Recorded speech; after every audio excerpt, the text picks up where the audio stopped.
पूर्व सीएम एवं नेता प्रतिपक्ष जयराम ठाकुर का कहना है कि चंडीगढ़ में हिमाचल प्रदेश की हिस्सेदारी के मुद्दे को वे अपना समर्थन देते हैं, लेकिन सरकार को नहीं।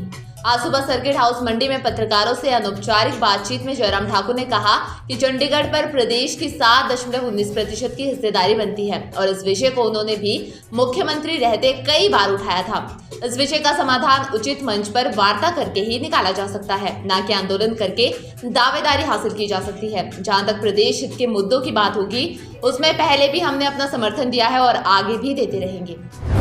तिब्बती धर्मगुरु दलाई लामा 88 वर्ष के हो गए हैं। मुख्यमंत्री सुखविंदर सिंह सुक्खू ने धर्मशाला के मैक्लोडगंज में दलाई लामा से मुलाकात कर उन्हें जन्मदिन की शुभकामनाएं दी। इस अवसर पर आयोजित एक कार्यक्रम में उन्होंने आध्यात्मिक गुरु दलाई लामा को सम्मानित भी किया। कार्यक्रम के दौरान मुख्यमंत्री ने कहा कि तिब्बती समुदाय के लोगों और प्रदेश के बीच 75 वर्षों का गहरा रिश्ता है। उन्होंने दोनों समुदायों के बीच सौहार्दपूर्ण सहअस्तित्व पर प्रकाश डाला और आश्वस्त किया कि राज्य सरकार तिब्बती समाज के कल्याण के लिए सदैव तत्पर रहेगी।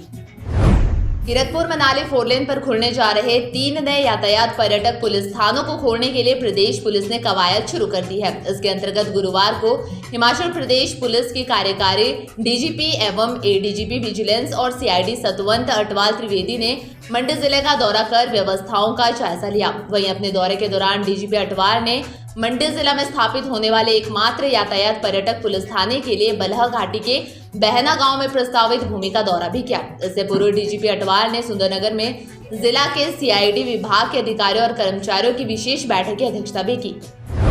एचआरटीसी ने हिमधारा एसी बसों के रूट व किराए की नई सूची जारी की है। हाल ही में शिमला में हुई एचआरटीसी की बीओडी के फैसले के अनुसार अब हिमधारा एसी बसों में करीब 15% की छूट दी गई है। एचआरटीसी ने कुल 29 रूटों पर चलने वाली हिमधारा एसी वोल्वो की बसों की समय सारणी व किराए की रिवाइज लिस्ट भी जारी की है।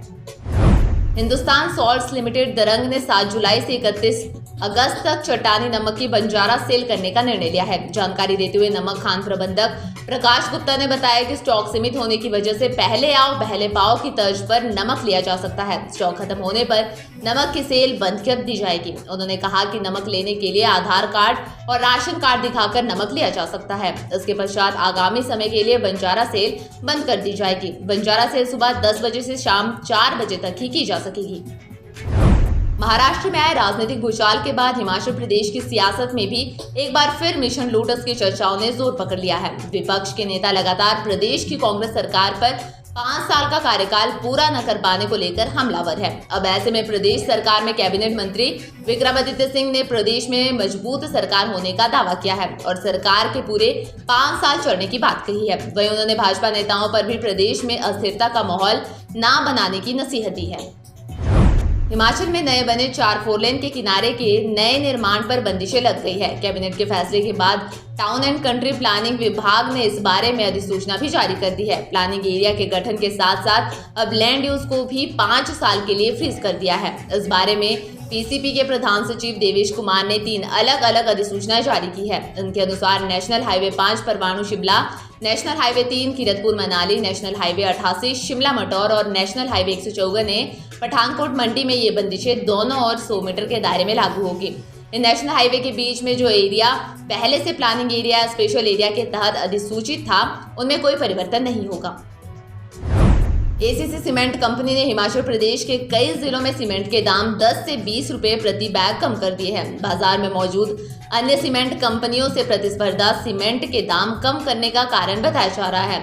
इसके अलावा सरिया भी प्रति क्विंटल 200 रुपए सस्ता हुआ है। सीमेंट और सरिया सस्ता होने से जहां लोगों को राहत मिली है, वहीं बरसात शुरू होते ही ईंटों के दाम बढ़ने से भवन निर्माण करने वाले लोगों की चिंता बढ़ गई है। 2000 ईंटों पर 2000 रुपए की बढ़ोतरी हुई है। जो 6000 ईंटों का ट्रक पहले 52,000 रुपए का मिलता था, अब वह 55,000 रुपए में मिलने लगा है।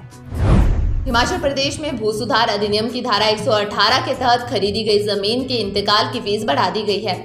सरकार ने इसे 30 साल बाद बढ़ाया है। पहले यह नाम मात्र थी और कुछ मामलों में 2 रुपए भी थी। अब अलग अलग अव्यवस्थाओं में इस म्यूटेशन शुल्क को 50 रुपए से 10,000 रुपए किया गया है। प्रधान सचिव राजस्व ओमकार शर्मा ने इस बारे में अधिसूचना जारी की है।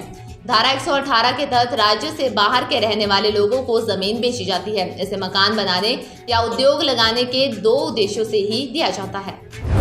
एनआईटी हमीरपुर में पीएचडी में दाखिले की प्रक्रिया अंतिम चरण में पहुंच गई है। सिविल इंजीनियरिंग इलेक्ट्रिकल इंजीनियरिंग और आर्किटेक्चर समेत 14 विभिन्न विभागों में पीएचडी की सीटों के लिए एनआईटी ने अप्रैल-मई में आवेदन मांगे थे। लिखित परीक्षा और साक्षात्कार के बाद अब एनआईटी ने पीएचडी के लिए चयनित विद्यार्थियों की मेरिट सूची जारी की है। मेरिट सूची में 44 विद्यार्थी शामिल हैं।